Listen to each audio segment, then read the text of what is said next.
नमस्कार, मैं हूं शरद द्विवेदी और आज का हमारा मुद्दा है विजयपुर की हार, सियासत बेशुमार। तो आज इस पर बात करेंगे, लेकिन उससे पहले आपको देखना होगा वो पैकेज जो हमें बताएगा कि क्या है ये पूरा मुद्दा, और फिर डिबेट की तरफ। विजयपुर में बीजेपी की पराजय अपने पीछे कई सवाल छोड़ गई है और ये वो सवाल हैं जो सूबे की सियासत में आने वाले कई महीनों तक गूंजते रहेंगे और ये गूंज निश्चित रूप से बीजेपी की अंदरूनी सियासत को जरूर परेशान करेगी। ज्योतिरादित्य सिंधिया के कांग्रेस छोड़ने के बाद से ही ग्वालियर चंबल में शुरू हुई बीजेपी की अंदरूनी सियासत कभी स्थिर नहीं हो पाई है और विजयपुर में पराजय को भी उससे जोड़कर देखा जा रहा है। इस पराजय के बाद ग्वालियर चंबल में बीजेपी के दो दिग्गजों के बीच नए सिरे से वर्चस्व की लड़ाई शुरू हो सकती है। वहीं अब बीजेपी में रामनिवास रावत का भविष्य क्या होगा, ये भी बड़ा सवाल है। वहीं रावत के हारने से मंत्रिमंडल में खाली हुई उनकी जगह के दावेदारों में किसको बिठाया जाएगा, इसकी चर्चा भी शुरू हो गई है। जहां तक हार की वजहों का सवाल है, रामनिवास रावत ने भी पार्टी के अंदर से भीतरघात होने के संकेत देकर संगठन को चिंता में डाला है। हालांकि वरिष्ठ नेता इस हार को आगे जीत में बदलने का दावा कर रहे हैं।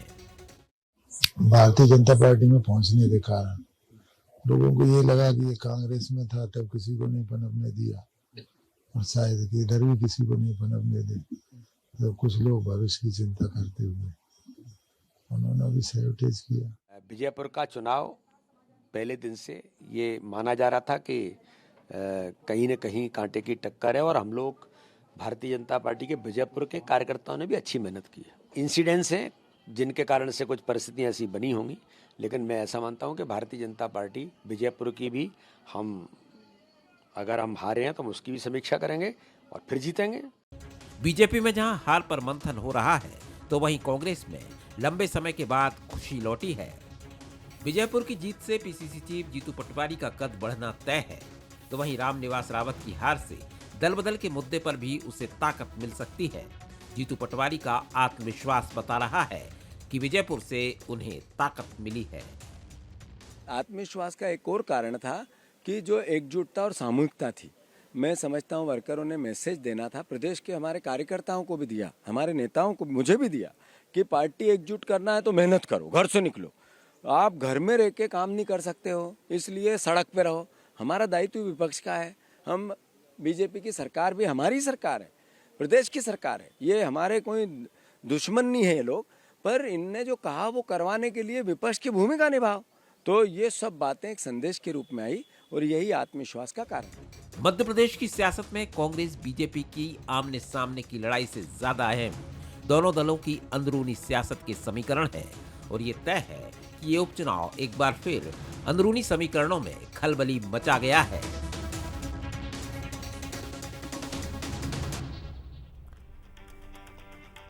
चलिए, तो विजयपुर की हार, सियासत बेशुमार। आपने देखा ये रिपोर्ट, और देखिए जीत और हार कितनी बॉडी लैंग्वेज बदलते हैं। जीतने के बाद जीतू पटवारी कह रहे हैं दुश्मन थोड़ी है बीजेपी। बीजेपी खुश हो या दुख हो, क्योंकि बात हार जीत की इसकी तो है ही, अगर विजयपुर की करें, लेकिन बुदनी नहीं भूल सकती है बीजेपी। जहां आपकी 1 लाख से अधिक मतों की जीत घट के 13,000 के आसपास है। यानी जीतू पटवारी क्या सही बात कह रहे हैं? लगता तो है कि अगर आप एकजुट होकर लड़ें तो जिस सीट पर अभी चंद महीने पहले, यानी दिसंबर से नवंबर तक, आप कह सकते हैं ऑलमोस्ट अ ईयर, 1 साल में ही मंजर ऐसा बदला कि 1 लाख प्लस की जो जीत थी वो आ गई 13,000। कैसे आ गई तब? और बहुत ही पूर्व मुख्यमंत्री शिवराज जी की बहुत स्ट्रांग होल्ड सीट है।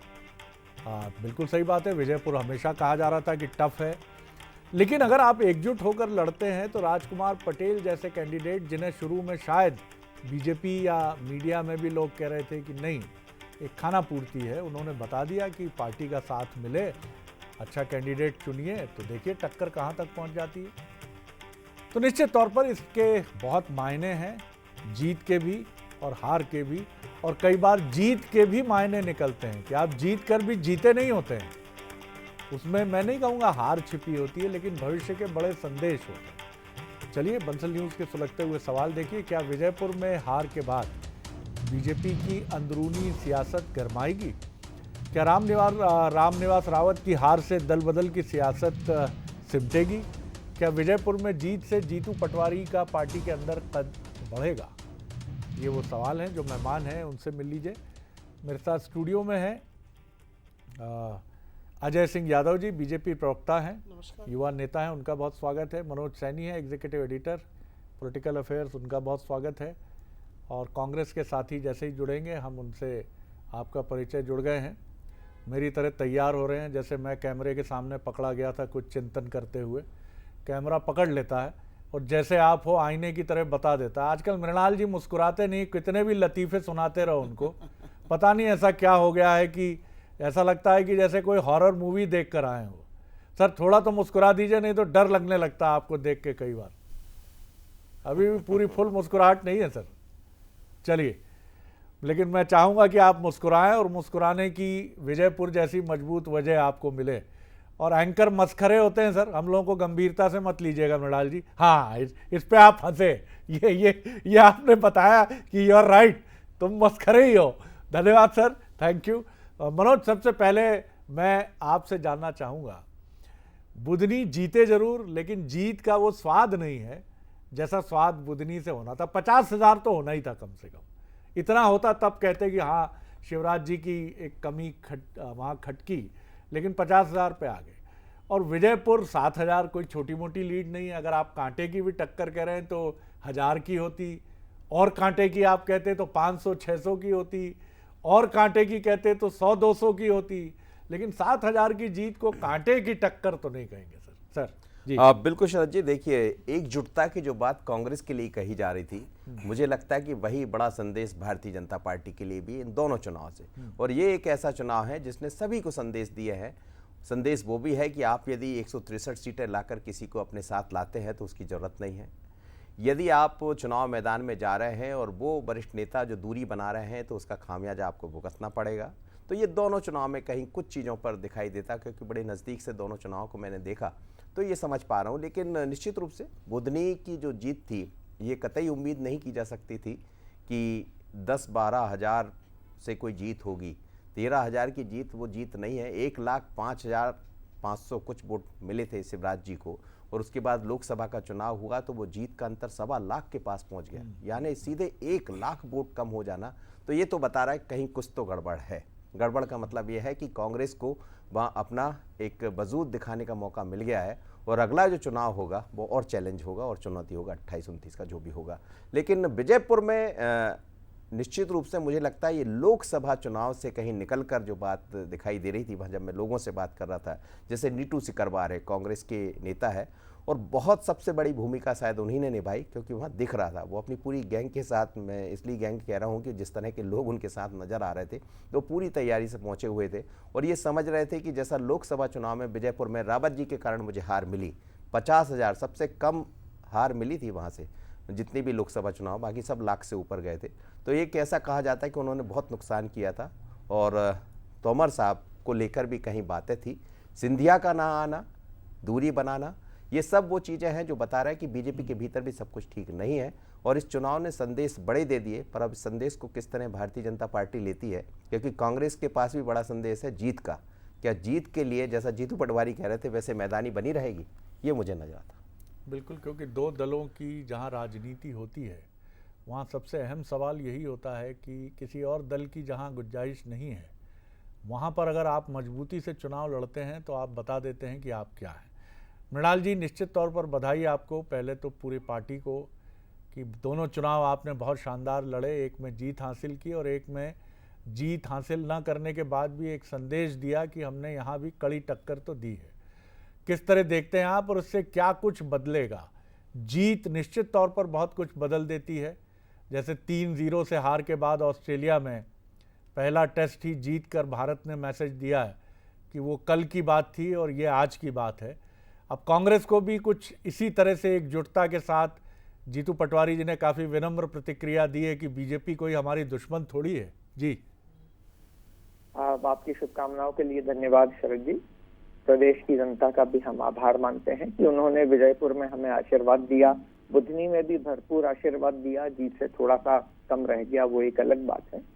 हमें ऐसा लगता है कि प्रदेश की जनता ने सबसे पहले तो इस बात को स्वीकारा कि वो ये थोपे हुए चुनाव नहीं चाहती है।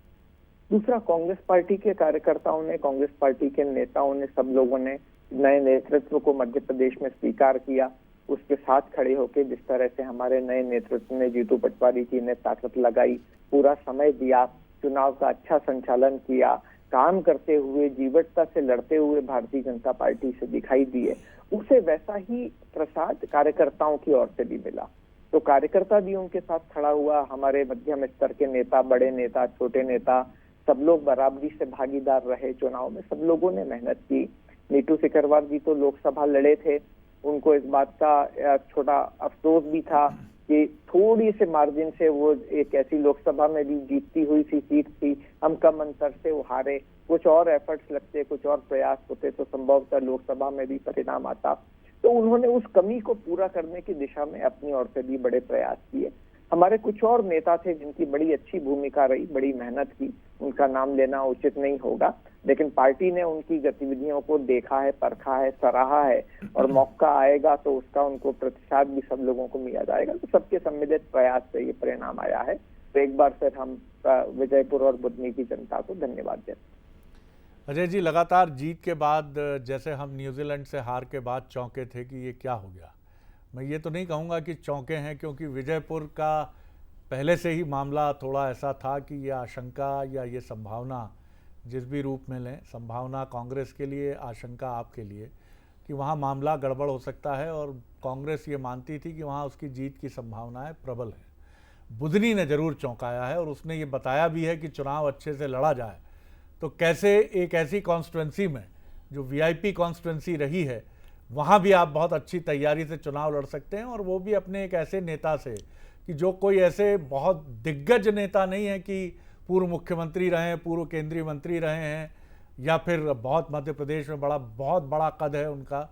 ये तमाम चीज़ें आत्मनिरीक्षण के लिए तो ले ही जाती हैं, जैसा वीडी शर्मा जी कह रहे थे, समीक्षा होगी ही।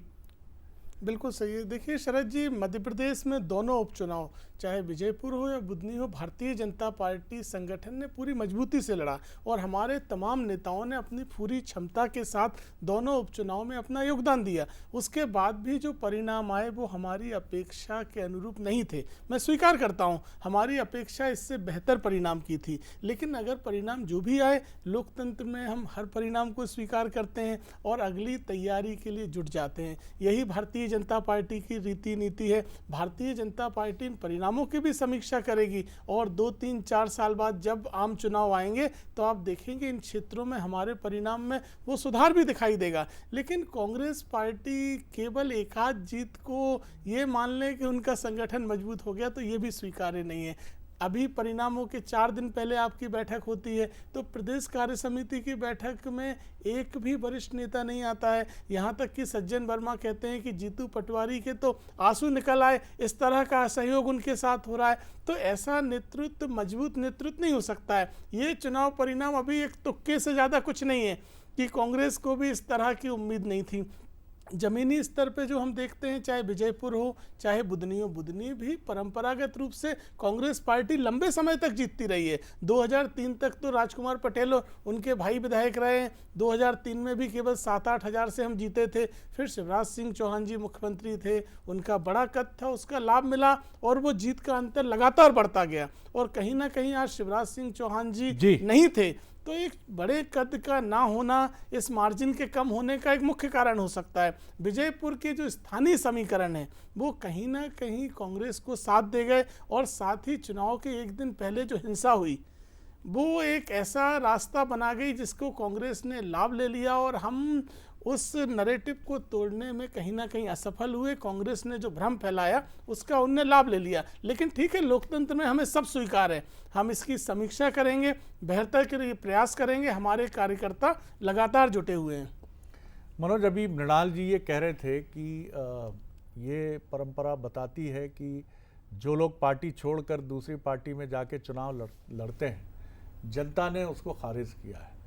अब तक जो आंकड़े बताते हैं कि 70% दल बदल वाले नेता मध्य प्रदेश में कांग्रेस के, जो बीजेपी के हो गए हैं अब, वो चुनाव जीते हैं। और बाकी राज्यों की तरफ भी चलें तो ऐसा कोई सिग्निफिकेंट हमारे पास आंकड़ा नहीं है जो ये बताता हो कि शिंदे गुट जो है वो शिवसेना का वो कितने चुनाव, बल्कि ऐसा लगता है कि जो लूज़र रहता है, जो मूल रूप से जिसमें डेंट लगाते हैं, उसी को ज़्यादा नुकसान होता है। क्योंकि उद्धव ठाकरे और जिस तरह की उनकी गति हुई है उससे पता चलता है। जनता का मानस जो है वो क्या है, आपको क्या लगता है? आखिर इसको मतलब ये इंडिविजुअल नेता की छवि पर ज़्यादा डिपेंड करता है कि इमरती देवी और रामनिवास रावत की छवि कुछ ऐसी थी कि लोगों ने बहुत उन पर भरोसा नहीं जताया, या आपको लगता है कि दल बदल करने वाले नेताओं को भी एक खतरे की घंटी बजी है? देखिए, दल बदल के लिए भी खतरा है, लेकिन आप उसके मूल में जाएंगे शरद जी, दोनों सीटों को, आप चूंकि इमरती देवी की सीट की बात कर रहे हैं, वहां का जो मतदाता मुझे ऐसा लगता है वो कांग्रेस समर्थित मतदाता है। और ये शायद रामनिवास रावत को भी गलतफहमी हो गई कि मेरा चेहरा यहां जीतता है। वो जीतते रहे, निश्चित रूप से अच्छे व्यक्ति है, लेकिन उससे ज़्यादा शायद वहाँ कांग्रेस के लोगों को पसंद करते रहे। आप चुनाव का देखेंगे परिणाम भी, तो 6 बार तो वो खुद जीते हैं, लेकिन कांग्रेस से जीते। जैसे ही भारतीय जनता पार्टी में आए तो मुझे लगता है मतदाता फिर एक बार कांग्रेस को जिता दिया। ये बीजेपी ने कई जगह ये कोशिश की है कि कांग्रेस के गढ़ को जीतने के लिए छिंदवाड़ा, जैसे आप देखेंगे परसवाड़ा का रण था, तो वहाँ कांग्रेस से आए हुए नेता को खड़ा कर दिया, बीजेपी से वो जीत गए। तो ये वहां क्यों सफल नहीं हुआ? वहां इसीलिए नहीं हुए शरद जी, देखिए पार्टी के भीतर ही सब कुछ ठीक नहीं था। एक बड़े नेता वहां पहुंचते नहीं, जिनको 2-2 बार मांगा जाता सभा के लिए, जिनका उस क्षेत्र में वर्चस्व है। दूसरे एक बड़े नेता 40 से ज्यादा वहां सभाएं कर लेते हैं। तो ये बता रहा, ये कह रहे हैं जो बीमारी कांग्रेस में मानी वो जाती है भारतीय जनता पार्टी के बीजेपी में देखी, वहां विजयपुर में भी देखी, और मुझे लगता है कुछ हद तक जो जीत का अंतर कम हुआ है वो बुधनी में भी रहा। ये बात अलग है कि बुधनी में लोग खुलकर नहीं कहेंगे कि उसके पीछे क्या वजह रही, लेकिन ये संभव नहीं है कि 1 लाख, 1.25 लाख की जीत यदि 10-13 हजार पर आ जाती है तो वो इस तरफ तो इशारा करती। और रामनिवास रावत भी शायद ये भांप नहीं पाए। हालांकि जब मैं उनसे मुलाकात किया था तो उन्होंने कहा था, मैंने कहा कैसा देख रहे हैं, तो बोले नहीं, चुनाव बहुत गंभीर है मनोज जी और आसान नहीं है। खुद कैंडिडेट इस बात को मान रहे थे। और आपको याद होगा सहरिया लोगों से जब मैं बात कर रहा था तो वो तो बहुत स्पष्ट कह रहे थे कि हम अपनी समाज के साथ जाएंगे। तो एक तो जनजाति पर कांग्रेस का बहुत अच्छा वो रहा, और जनजाति कभी गई नहीं है इसके साथ, वहाँ पे देखने को नहीं मिला। दूसरा, सीताराम उनके साथ जाते ना जाए, क्योंकि सीताराम के क्षेत्र से नहीं जीते रावत, तो इसका मतलब क्या है कि आपने पद तो दिया पर उन्होंने काम नहीं किया। तो सैपोटेज हुआ है, इसमें कोई दो मत नहीं, जिसका लाभ कांग्रेस ने लेना चाहा। और कांग्रेस के बड़े कद्दावर नेता वहां पर कांग्रेस को एक रास्ता भी दिखा है कि ऐसी सीट जहां से कांग्रेस का व्यक्ति बीजेपी का होकर चुनाव मैदान में है, वहां से बीजेपी के ही किसी बागी को खड़ा कर उम्मीदवार कैंडिडेट को आप कांग्रेस से टिकट दीजिए।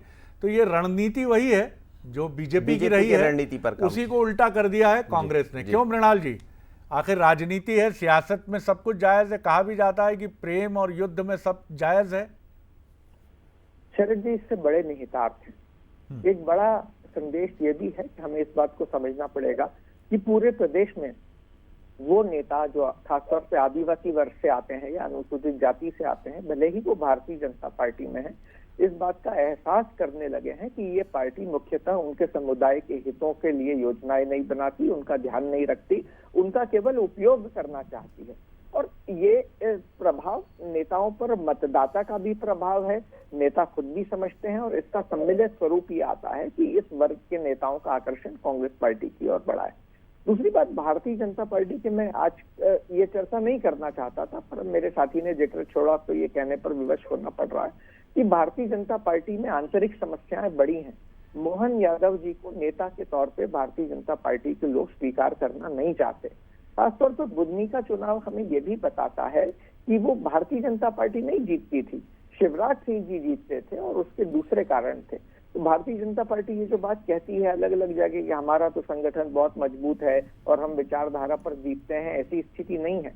भारतीय जनता पार्टी में भी कई चेहरे हैं, गोपाल भार्गव जी हैं, शिवराज सिंह चौहान जी थे, ये लोग चुनाव जीता करते थे।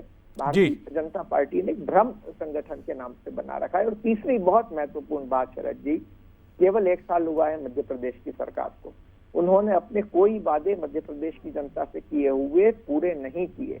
उपचुनाव एक तरह से सरकार की कामकाज का भी परिणाम का, उसका भी विश्लेषण करता है, और भारतीय जनता पार्टी को यह स्वीकार करना पड़ेगा कि मोहन यादव जी के नेतृत्व में चलने वाली उनकी सरकार असफल साबित हो रही है। कोई भी मुद्दे हों, पुराने वादे पूरे करना तो अपनी जगह, जनता के सरोकार के जो मसले हैं, वो बच्चियों की, महिलाओं की सुरक्षा के मसले हों, दूसरे अधिकार के मसले हों, नए रोजगार पैदा करने के अवसर हों, वो सारे के सारे काम भारतीय जनता पार्टी नहीं कर पा रही।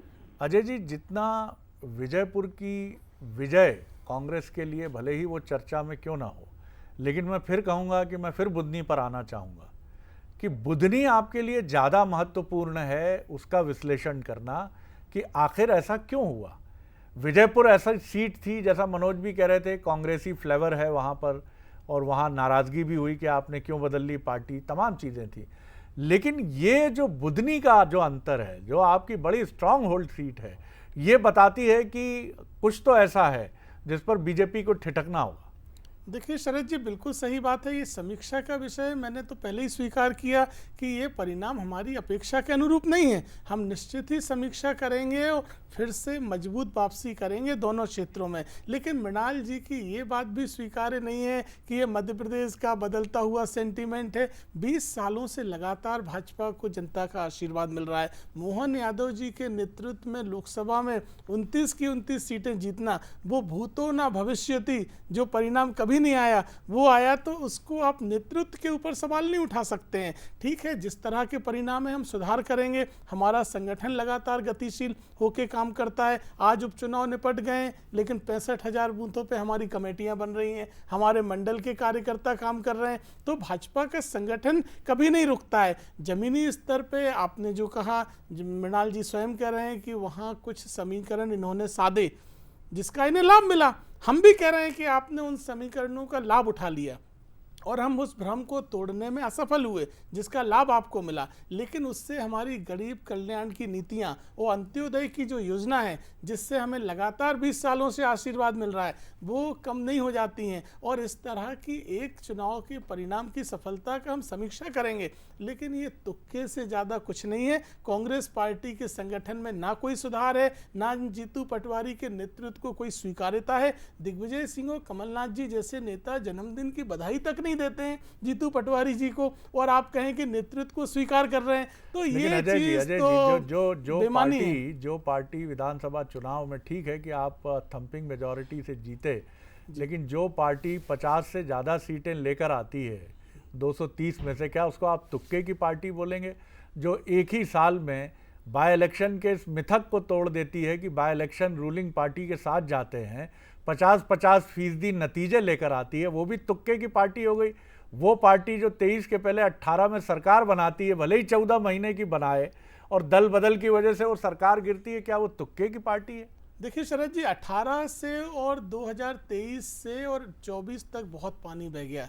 जहां 18 में भी आपको 40% वोट थे और 23 में भी 40% वोट थे, वहीं लोकसभा में आपके पास केवल 32% वोट बचे और 5.5 लाख से ज़्यादा बड़े नेता कार्यकर्ताओं ने पार्टी छोड़ी। तो ये दिखाता है कि अब वो स्थिति 5 साल पहले वाली भी नहीं है। इसलिए मैंने तुक्का कहा। और कांग्रेस पार्टी का नेतृत्व लगातार एक दूसरे को चुनौती दे रहा है। जीतू पटवारी की स्वीकार्यता अभी भी नहीं है। मनोज, मैं वाराणसी में था अभी रिसेंटली, और मैंने वहाँ समाज के उस वर्ग से पूछा कि क्या रही वजह जो उत्तर प्रदेश के नतीजे बीजेपी की अपेक्षा। अधिकांश जो समाज का वंचित तबका था उसका मैसेज था कि साहब हमारा विस्थापन हुआ, लेकिन समुचित पुनर्वास नहीं हुआ। बीजेपी डेवलपमेंट के काम कराती है, कॉरिडोर्स बड़े बड़े धार्मिक बना रही है, लेकिन इसमें कहीं चीज़ें निश्चित तौर पर समाज का कोई वर्ग प्रभावित होगा। लेकिन लोकतंत्र में हमने महत्वाकांक्षाएं इतनी जगा दी हैं, कोई भी किसी चीज़ के लिए 1 इंच इधर से उधर होना नहीं चाहता, उसको चाहिए सब कुछ, छोड़ना नहीं चाहता। राजनीतिक दलों को क्या इसका भी ध्यान रखना चाहिए? विजयपुर और बुधनी की कहानी ये कह रही है। बिल्कुल, देखिए 2023 में ये दिखाई दे रहा था कि हमें ये मिलने वाला, अब जो मिलना था वो तो मिल चुका है, तो निश्चित रूप से वो तो है ही वजह। महत्वाकांक्षा तो एक बहुत बड़ी है। लेकिन शरद जी, एक घंटी और है जो अभी अजय जी कह रहे थे कि बहुत पानी बह गया। ये सच है कि दोनों चुनाव में कुछ ज़्यादा पानी बह गया और भारतीय जनता पार्टी को इस पानी को रोकना पड़ेगा। दोनों जगह एसटी का मतदाता बहुत महत्वपूर्ण है। आप एक व्यक्ति का, एक उसी वर्ग के व्यक्ति का पद छीनकर उस व्यक्ति को देते हैं, तो मुझे लगता है इससे जोड़कर भी इसको देखना चाहिए। जनजाति वर्ग की ये लड़ाई थी, बुधनी से भी गया है और विजयपुर से भी गया, तो ये भी एक बड़ा ये सवाल दोनों ही पार्टियों के लिए है कि क्या उनके पास आज जमुना देवी जैसा कांग्रेस में एक लीडर महिला नेता हुआ करती थी, दिवंगत हैं अब, क्या ऐसा कोई नेता है? क्या फग्गन सिंह कुलस्ते, माफ़ कीजिएगा, आखिरी नेता हैं इस तरह के जो प्रदेश स्तर के नेता हैं? या कांग्रेस में कांतिलाल भूरिया जी आखिरी ऐसे नेता हैं?